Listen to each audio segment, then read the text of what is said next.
In today's video, I am going to teach you how to connect Pepperstone to TradingView.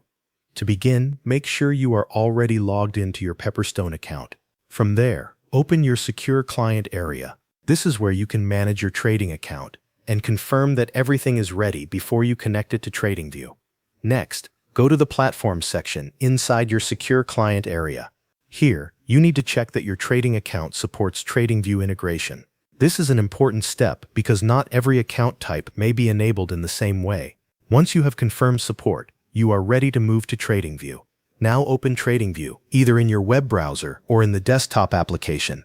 Once the platform loads, open any chart. After the chart is on your screen, look for the trading panel. You will usually find it near the top right area of the screen. Click on the trading panel to view the list of supported brokers and connections. In that list, find Pepperstone and select it.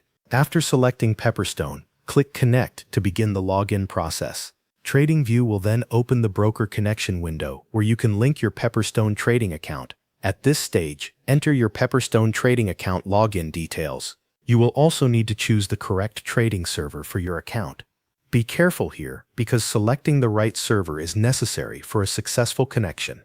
After entering the account information and choosing the server, continue through the login process to authorize the connection between Pepperstone and TradingView. Once that is done, wait a few moments while TradingView connects to your Pepperstone account. After the connection is completed, your account information should appear inside the trading panel. This usually includes your balance and other account details, which lets you confirm that the account is now linked properly. Finally, check your account balance and review the connection status to make sure everything is working as expected. If the account details are visible, you can now place trades directly from the TradingView chart using your Pepperstone account. That covers everything you need to know. Thanks for watching.